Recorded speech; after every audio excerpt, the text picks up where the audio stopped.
take a look at the US Federal Reserve first, and you can see, right, that they have been printing money like nobody's business. So what does it do, or what does it affect us, right, as consumers? So you need to know that the first thing, right, when money comes very easy, right, there's a lot of mass printing involved, right?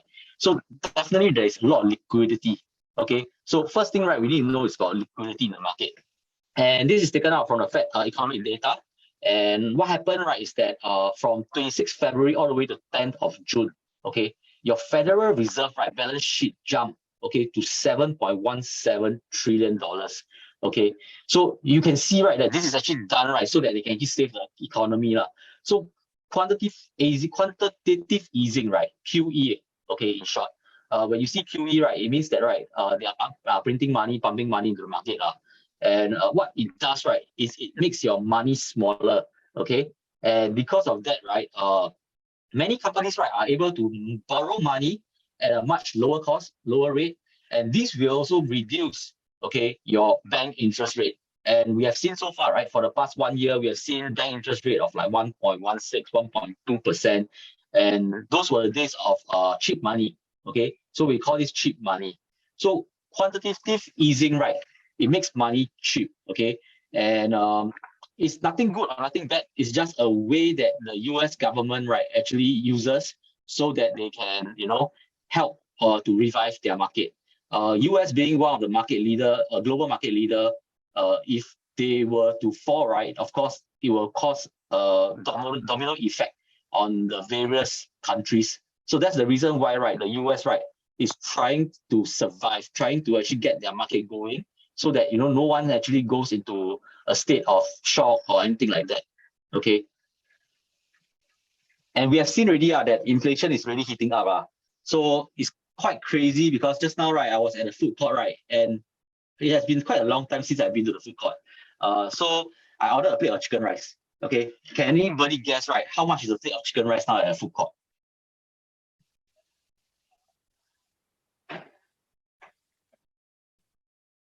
Jeff said $8.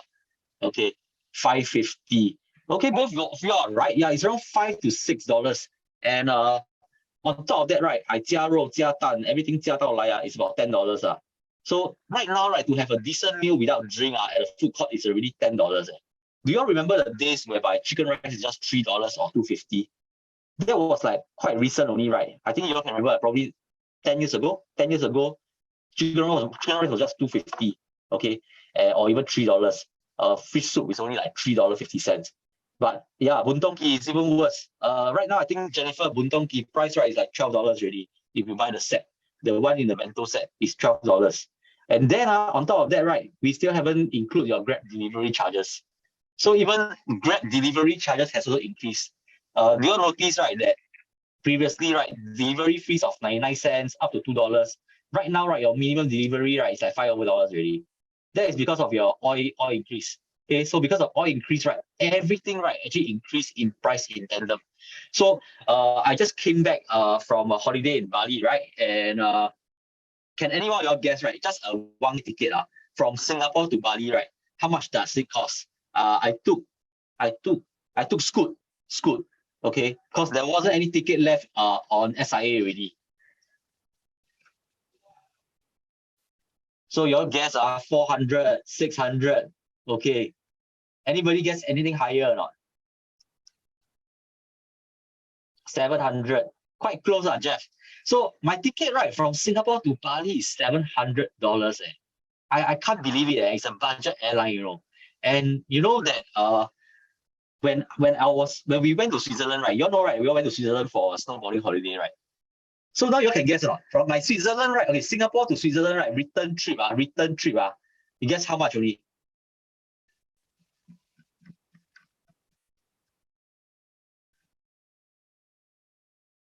My Switzerland to Singapore, right?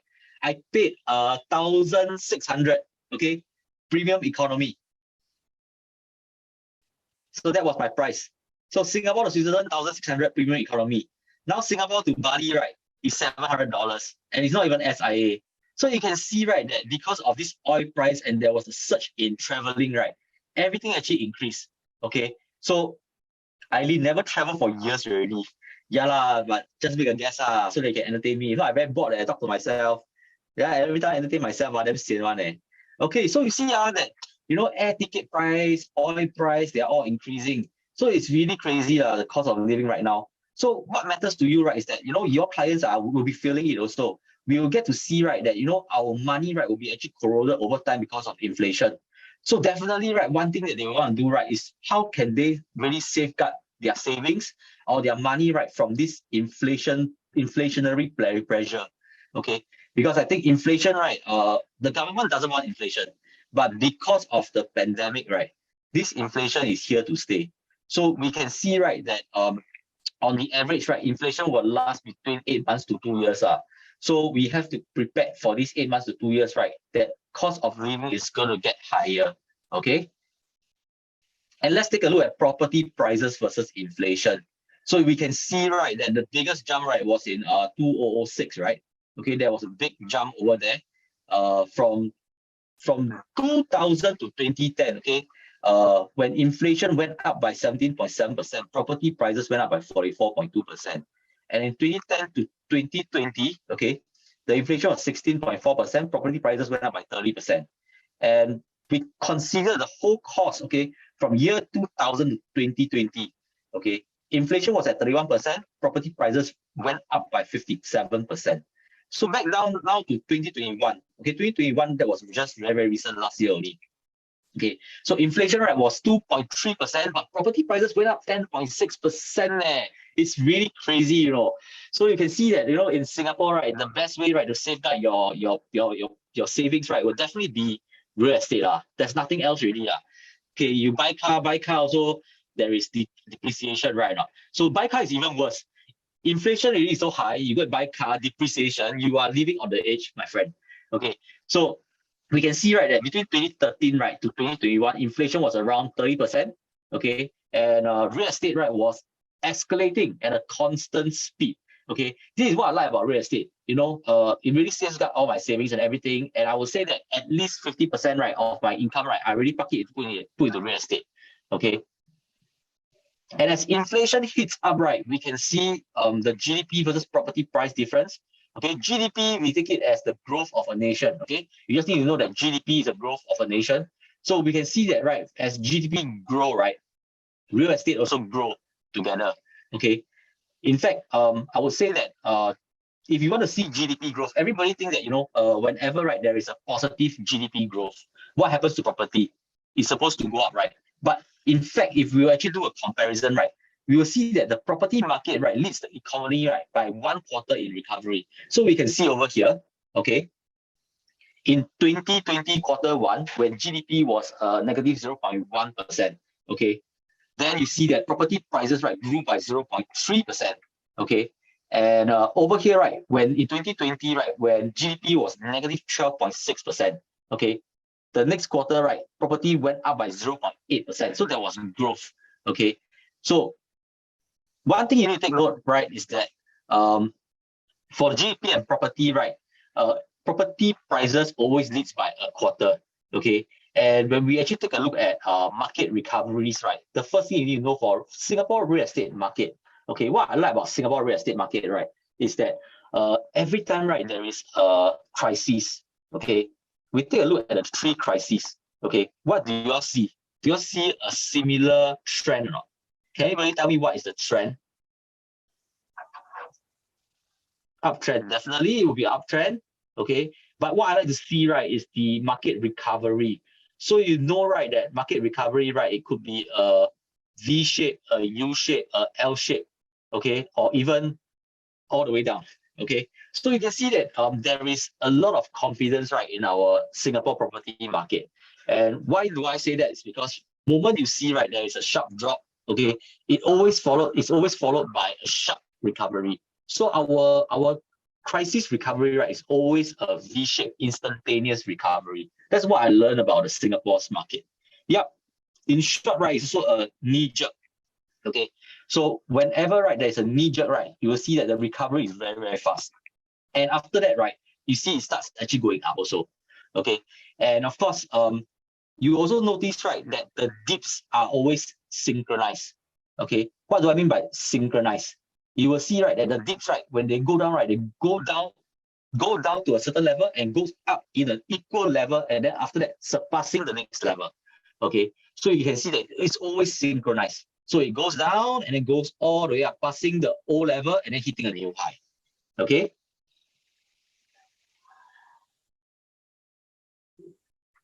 And of course, what's the next news?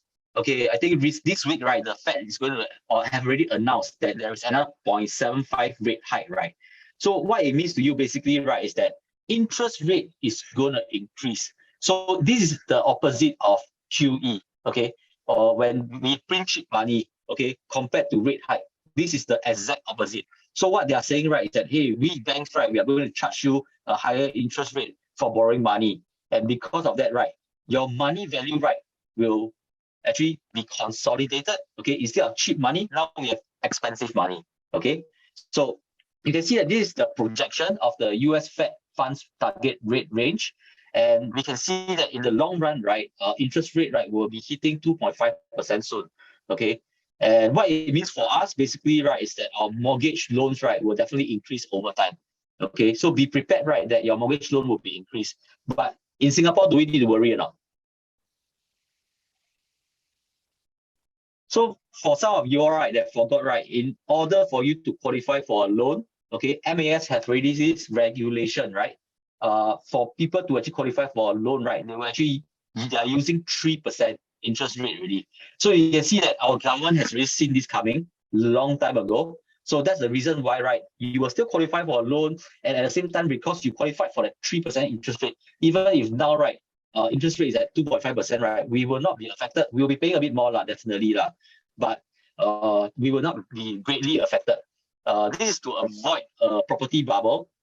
I mean, back then in the US, right, 08, 09, that's where the Freddie Mae and Fannie Mac incident came in, right?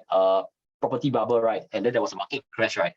Everybody was actually buying properties, got money also buy property, no money also buy property. Then at the end of the day, there was a lot of bad loan. And because of the bad loan, right, the banks cannot recover the bad loan. And because of that, the two major housing banks in US actually fell, okay, went bankrupt. So that's the reason why we actually came in with this structure, because the Singapore government loves to actually learn, right, the experience from other nations. And because of that, right, they actually put in this haircut of the 3% interest rate. Okay. So next, okay, this is UOB's projected path for the Fed interest hike trajectory. So we can see right now we are in 2022 quarter 3, we are at 1.5%. If we were to fast forward all the way to 2023 quarter 4, that's 2.25%. So we are expected a few more rate hikes already, okay, which is already forecasted already. And in fact, for this graph itself, I think it has just been announced, right, that we are in a recession for the US market.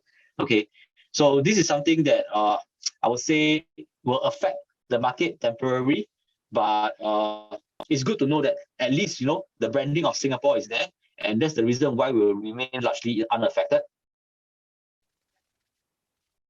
Let's take a look at our CCR medium new home price, okay, that remains at a pre-pandemic level. Okay, let's take a look right now, right? If you compare, right, can anybody tell me, right, which region, right, has the biggest jump?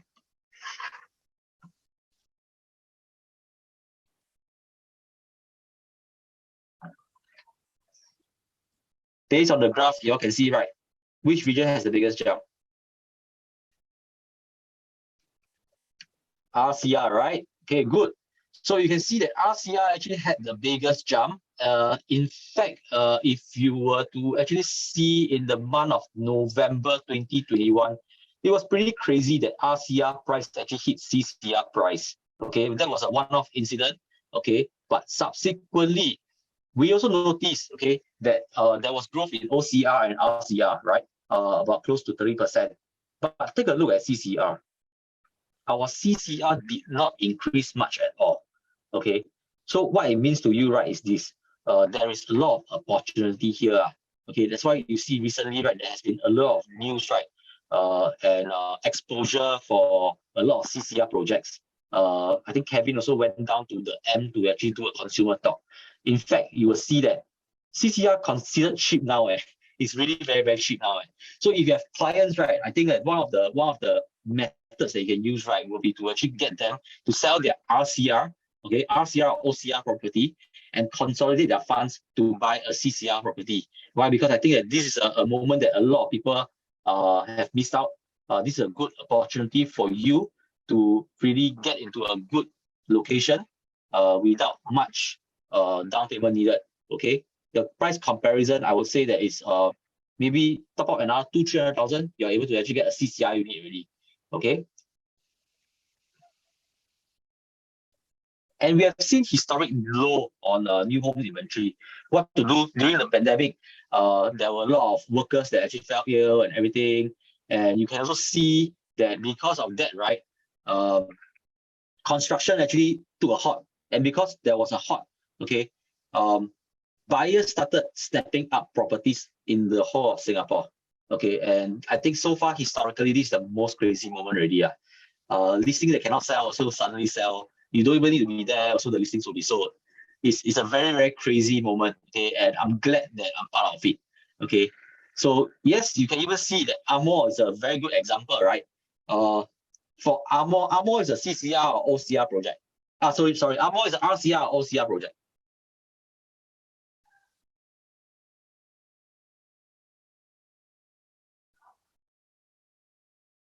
Good. Shows that you guys know your work, huh? So yes, Amor being an OCR project, average launch price of 2,001 per square feet. Okay, to me, right, I am born in the era, or I bought my properties, right, I never exceed 1,500. So for me, right now, right, 2,001 is a cultural shock, and I have to accept it. As an investor, I find that we have to go with the trend. And if we are not going together with the trend, right, we are unable to, react accordingly. Okay. So right now, right, you need to know that 2001, right, is the average per square feet price for launches in OCR already. Even down to Pasir Ris. Guys, Pasir Ris also got units sold at 2,000 per square feet. Oh my God, I can tell you. So a one bedroom, right, 2,000 times 514 square feet. So a one bedroom is 1.2 million. Okay. Can you imagine, right, next time, right, our children, how? When my children is 21 years old, HDB is what, 1.52 million.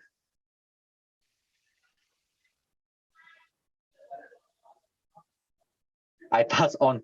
No lah, our job here is to accumulate more property ma. So also I'm also thinking how to buy my third property. So you see, I'm always thinking ahead of the curve.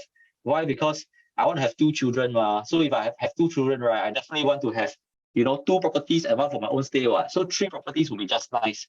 And definitely I want to buy another one. But I'm sure, as a government also, right, for them to actually come up with more government land sales is also impossible.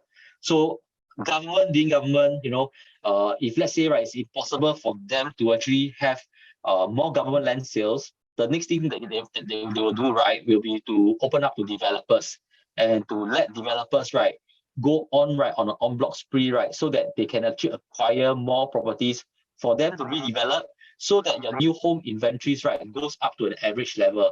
So based on this graph itself, right, can anybody tell me what's the average, right, average number of new home inventory which is considered healthy? So we take the midline, midline should be at least 2,000 units. But right now you see we are less than 500 units, okay, for the first quarter of 2022. So it's really crazy. We are now in the lab, okay. And we have seen all-time vacancy low rate for homes in Singapore. And what it means to you is that that's the reason why you notice, right, that a rental is really crazy. So I give you a very good example of my personal experience. My own property, right, at the start of the lockdown, when we started opening up, right, I rented out my 2 bedroom for 2007. Okay. And because then, right, we started open up, it was a pandemic. I also worried, right now. So because I worried, right, it made me, right, thought about the lease terms. And I felt that, hey, I think I should actually sign a longer lease term. So what I did, right, was I actually signed a 2 years lease term with my tenant, okay, at 2007. Can any one of you guess what is the rental now for my unit?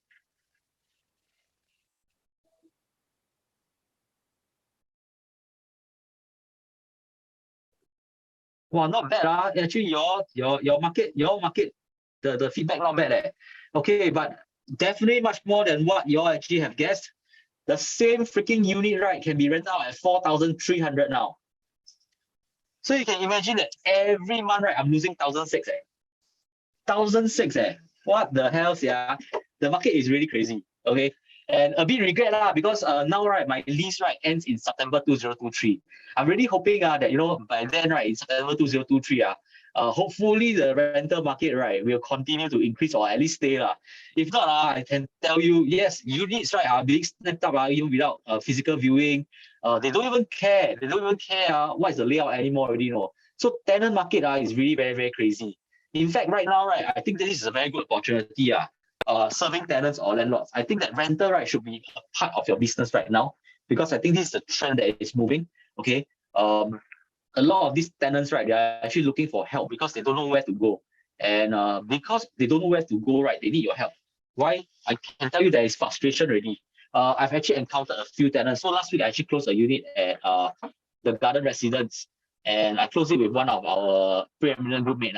So what happened, right, was that I had a tenant, right, that came in from Singapore, but he's a Singaporean. Came in from China, but he's a Singaporean. And what happened, right, was that he was unable to find a unit. So what happened? He was looking at District 23, 21, 9, and 10. So Bukit Timah, Hillview, the area lah. Okay. So I went through everything. Do you all know how crazy it is to actually get a viewing? Okay. I had to message close to 60 over agents. Of the 60 over agents, right, only 3 reply. 60 over agents, 3 reply. What it means, right, is that 57 agents can't be bothered to co-broke with me because market is so hot right now. Okay, I think it's a very, very common thing.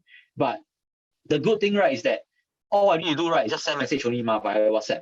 So I will say that it's a good thing because your tenants, right, will feel tired, they'll feel fatigued. And because of that, right, we are being paid because of this skill. So it took me less than 2 sessions of viewings. The first one, he went on his own. Second one, I had some time. So in the morning, I went down to actually show him the place together with our teammate. And by evening, we already secured a deal already. So it was really very, very fast. So I think that this is a very good time for rental. So if you guys have tenants, you know, conscientiously, you know, serve them day by day, you will actually get some quite good referrals. And he also mentioned to me that, you know, after renting, right, he's looking to buy. Yeah, so buy what? Buy new launch, of course. Walao, spend my time go and find rental already. Of course, buy new launch. So this is my direction now. Okay. And do you all remember this article or not? Can anyone remember this article or not? This was in Business Times. Okay, and during June. Okay, June the 1st, 2022. That was about 2 months back. Okay, 2 months back, the article actually mentioned that price could hit a new record high. Okay, but I can tell you because of Armour, okay, last week, this is already a fact. Okay, it's not a probability anymore already. Okay, so it's already a fact that we are already at an all-time record high. Okay.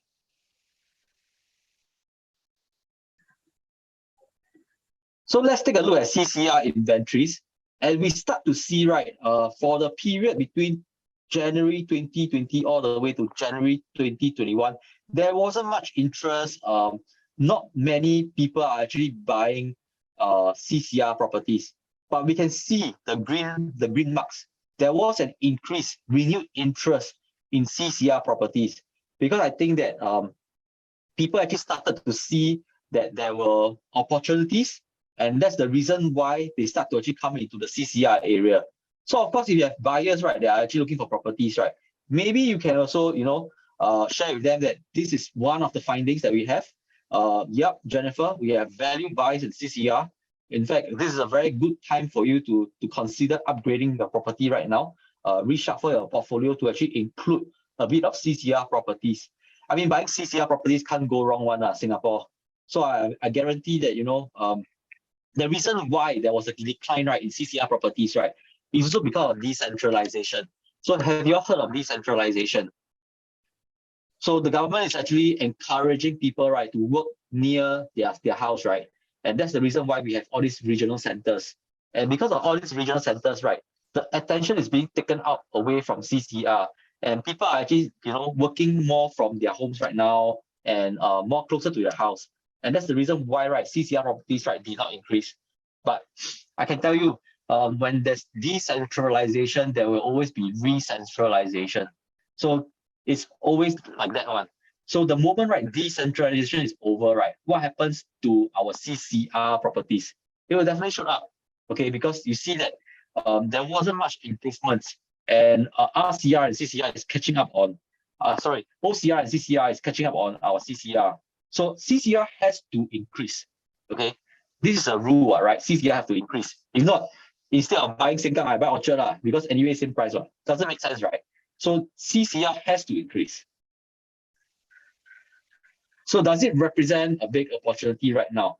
So we take a look at the property segments, and you can see that from 2018 all the way to 2022, okay, our CCR, right, only went up by what? 1% only, compared to our RCR. RCR went up by close to 30, okay, and OCR also went up by about 30, okay. So you can see, right, that there is a very huge opportunity here, and there is still room to actually make money. Although yes, the whole entire market, right, is still at an all-time high, but it doesn't mean to say that CCR, right, is at an all-time high, because right now I believe that, you know, even CCR owners, right, they are also feeling that, hey, I put my market on my unit in the market right now. If I were to actually place it too high, nobody will sell. So that's the reason why they also have to adjust accordingly. Okay.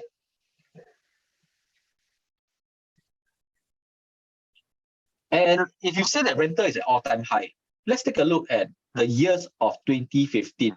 Okay, you will see, right, that the volume did not match today's current day's volume.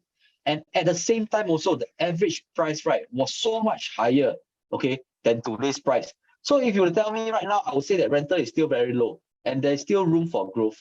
In fact, that it's a good thing for us as investors. Is a very, very good thing. What it means that moving on forward, right, is that your rental will definitely be able to cover your mortgage, okay? And you might even have some excess left over. So the last time that we actually saw this happening, right, was between the range of 2015 to 2016. And this has happened again already. So you see, this is another good point to share with your owners, okay? For investors who have spare cash right now, although yes, interest rates are high, but you are not the one paying the interest rate. It's your tenant that is paying the interest rate. So what matters, right, is the ownership of the property and whether you can afford at a point of time. If today, this timing, you're able to afford, and you are going to get a tenant to come in to cover your mortgage rate and interest rate, I would say that it's a very good entry level right now. Okay. Can anybody tell me now, Martin Modern? Wow, Martin Modern launch, how much was it then?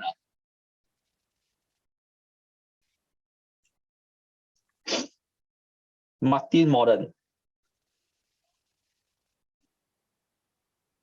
Yeah. During the launch time, I think Martin Modern was only 1,009 per square feet there. Hey guys, can you believe it or not? During that period, Martin Modern is even cheaper than Amor now. Totally crazy, okay?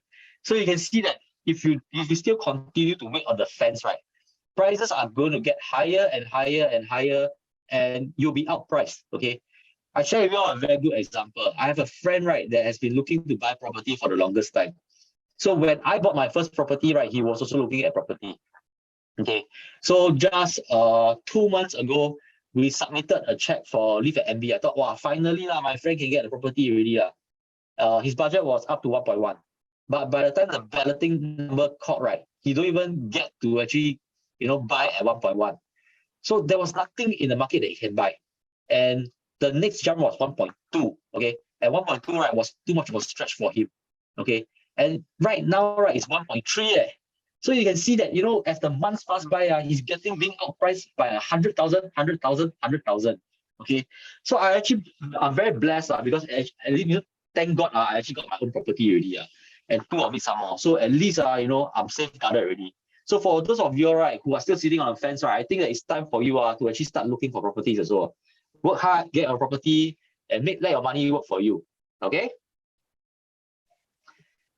We can see rental index climbing really steadily. Okay, so in 2015 there was the decline already. Then it was climbing very steadily. This is something that I like. Okay, why I like steady growth?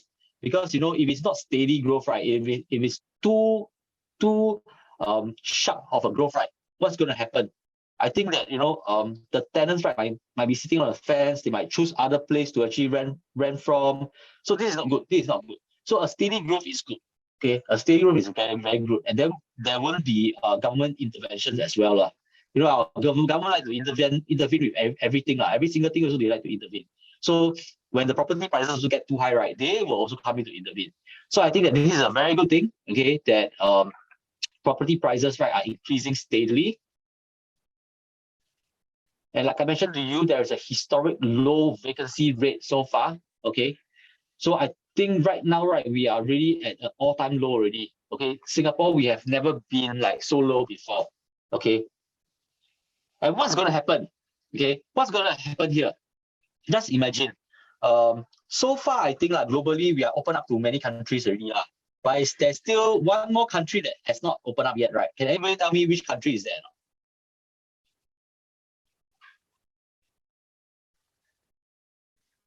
Yeah, Jeff, you're right. China. So China, right, because of their zero COVID policy, right, they have not opened up yet. And China is the world's biggest nation and not greatest, greatest nation. Yeah, we're going to be the greatest already, lah. But China is the world's biggest nation, okay? And they have not yet opened up to the world yet. So can you guys imagine when our China citizens or PR, right, start to come back to Singapore, what's going to happen to the rental market? What is going to happen to the purchase market, the sales market? It's going to get even crazier, okay? And we have seen, right, that, I track the years of inflation, right, and I go and see where are the all-time high inflation, which is in 1990, 2008, 2011, and 2021, respectively. But we want to zoom in right down to 08, 2011, and 2021. Why? Because I don't have much property data for 1990s, okay? So we can't use that as a gauge. But when we see 08, 2011, and 2021, there's one trend that I noticed. Okay, what's the trend? Let me show you what's the trend. So you can see, right, that back in 08, okay, this is 08, prices went up. Okay, real estate prices went up. Okay, 2011, real estate prices went up. Okay, next, we see that 2011 is here. Okay, there was a sharp dip, okay, in 2012 as well. In congruence to my data, okay, 2012, let's take a look at 2012. You see, 2012 was here. So there was a sharp dip, okay, over at 2012 as well. And of course, 2021, right, is also the same, okay. And we take a look at resale performance. So this is the whole of Singapore resale performance. And we take a look at all non-landed residential, and we can see, right, that, first thing, we are at an all-time high, okay. Second thing, right, the volume is not that healthy, but I would say that it's still okay. It's not an all-time low compared to May 2020. Okay, so resale, right, is at an all-time high. Average price is now at an all-time high. Okay. Same for new launches as well. In fact, new launches not really all-time high because in 2021 we have already hit the all-time high. We are retracing back to the all-time high, trying to surpass that level. But I think after Amor, things are different already. We probably should be somewhere around here already. And we take a look at sub-sale performance. Okay, sub-sale performance, same thing, also all-time high. That's the reason why you see so many sub-sale. So one tip for you guys for your clients, right, who previously bought from new launches in the past 2 years, 3 years, go and dig them back, go and do a presentation with them. Let them know that it's a very, very good time, right, to actually sub-sale your unit, and then cash outright to actually buy a CCR unit. Okay, I think this will be a very good approach for you guys, and it also will be a very good table topic. Okay. And we have seen another phase of en bloc. Are we now in another phase of en bloc? In the span of a week, I really heard of 2 en blocs already. Okay, that has happened. Okay. And I really love en bloc because en bloc, right, is one of the methods, right, that you can become a millionaire like overnight. Okay. And we can see, right, that this will be a potential millionaire's list for the en bloc. In fact, I think there's another one more. Okay, one more, right, that we haven't added, which would just happen just a few days ago only. Can anybody tell me what project was that? Parkview, right? Yes, more to come. I also hope that my first property cannot en bloc, because I tell you, my first property was a mistake. I bought a property because of affordability. I thought that, buying a freehold below 1,000 per square feet would be good. But in the end, right, I bought an old property, man. So I'm stuck with the first property. So if I'm able to actually get en bloc, right, for the first property, right, I definitely can actually buy a bigger one already. So I'm also waiting for my first property to get en bloc. Yeah, jialat. Okay, so this will be a potential millionaires list that you can actually target. If I were you, what I can do, I'll send mailers over there. I'll do my Google ad targeting over there to allow them to know that, hey, I'm a agent, right? There is no around here. If you need my help to actually source for a new unit, let me know. Okay. So what does en bloc, right, have to do with the property market? I actually went down, right, to actually see, right, what's the correlationship between en bloc, right, and our property market. And this is something that I would like to share with you guys. Okay. So we take a look at the en bloc wave. We notice, right, that in between the range of 05 to 07, 09 to 2012, and 16 all the way to 18, right? These were the en bloc waves that actually happened. Okay. The rest of the years, not much, but we can see that 2021, right, there was more volume was picking up. Okay. So could this be a start of an en bloc wave? I believe so. We take a look at 2005 to 2007 when en bloc, right, was happening, right? You take a look at the property prices, it also shot up crazily. Okay. And then the next range that we are looking at, right, is 2009 to 2012 and 2015 to 2018. Okay. And you notice as well that the property prices also went up crazily. Okay. So we can conclude, right, that for en bloc, right, it will always, help the market and bring the market to a new level. Okay. So this is something, right, that I really like, because when I hear en bloc news, right, means that my properties the prices are going up already. So we take a look at sub-sale cases, Vista Grand. You can see that, there were a lot of sub-sale cases over here. Okay. So you see, from 2021 all the way to May, so many units already. Previously, right, there wasn't even any sub-sale cases in any TOP projects. But right now, right, because buyers are being priced out, there are not too many launches. Sub-sale is coming back already. Okay. We take a look at Twin View also, same thing, right? There's a lot of sub-sale also. Okay. We take a look at Sterling Residences. Okay. Wow, even more sub-sale. Okay. And we take a look at Trevor. Also got sub-sale. So you see, these are the units, right? Then I think in 2018, 2019 was the launch. So between the launch date of 2018, 2019, the owners are able to actually start collecting keys already, or might not even collect their keys already. And these owners, right, are now selling their small units. You can see majority of them, right, are all the small units below 1,000 to actually buy bigger units. Okay. So this is something that you can target. If you have somebody, right, who have actually bought from you in 2018 to 2019, right, and they are holding on to a small unit, a 1-bedder, 2-bedder, or a small 3-bedder. This is a good chance for you to tell them, to cash out to buy a bigger one, because you already know that we are in the ages, right, of we are at the dawn of a new age already, which means that prices, right, from here can only go up, cannot go down already, unless there's a new cooling measure Okay. We take a look at PC, Park Colonial, and you can see the same thing also. Majority of them, they are all small units, okay, and all sub-sale cases, okay.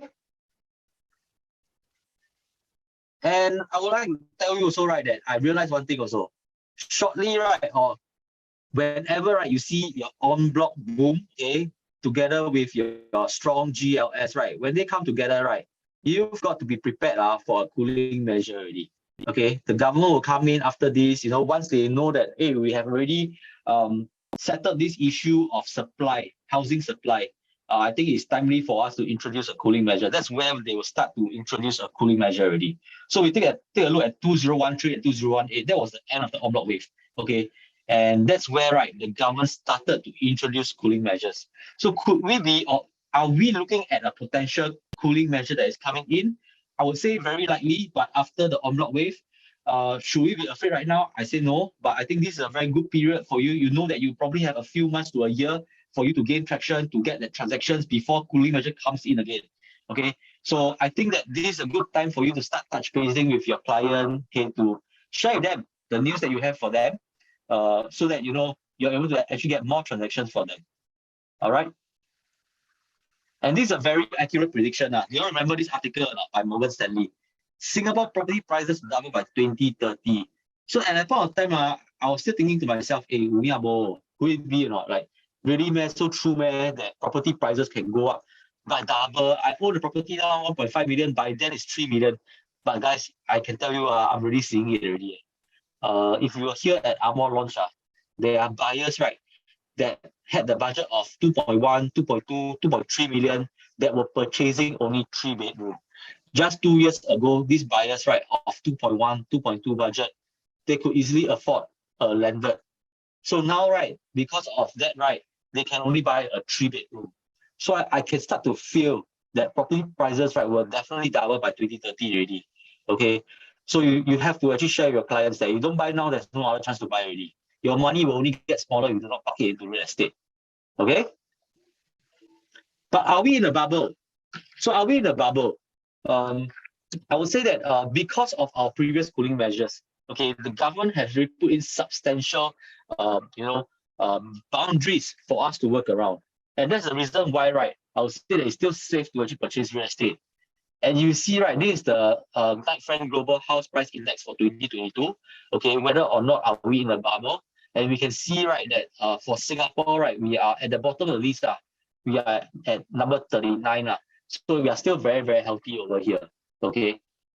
And we take a look, okay, at this UBS index for 2021 for real estate bubbles. We are still at the bottom of our list, okay, which we are at the bottom 4th position of a real estate bubble. So I think that with all these suitable things that the government has actually placed, like your haircut, your MSR, your TDSR, we are still very, very safe. Okay, we are still very, very safe. So it's still a very good, healthy time for you to actually make a purchase for your property. All right. So, as mentioned, right, somebody just now asked me a question, right, how to be consistent. So I'm here to actually answer this question also, how to be consistent. So of course, to be consistent itself, first thing you need to know, you need to have consistent clients to service. So how to have consistent clients to service, you will need to follow up. And how do you need to follow up? I always start my day, right, day in, day out, right, in the morning, right, I follow up with my clients. So because I actually do this on a daily basis, I follow up with my clients, and when I have nothing to do, right, in my car, right, I also follow up with my clients. So because of that, right, you actually get a lot of consistency from there. You get referrals, they tell you about this deal, that deal, they tell about their relative having, they want to buy a property or something like that. So the more you actually connect to people, the more consistent you are. But for a fact is that, some of us, right, we can even not connect with anybody, right, for a whole entire week. I don't forward to them anything. I don't forward to them any news. But all I do, right, is just speak to them on a daily life, like a human being to a human being. I'll just ask them, hey, how's your day so far? And then I'll ask them like things like, when they bought property from me, right, hey, how's your property doing? Hey, is the tenant giving you problem or not? So human talk, just human talk, 做人 咯. Okay, so I think day in, day out, right, these are things that I do to actually touch base with my clients and look after them like how you would look after a friend. I think this is very important because if you treat them like a transaction, then they also will treat you like a transaction. Okay, I still have time for one last question. If you have any questions, feel free to actually let me know. If not, right, you can actually connect with me via Instagram. You can scan this QR code. This will lead you to my Instagram page. And then we can touch base from there. You can ask me questions over there also.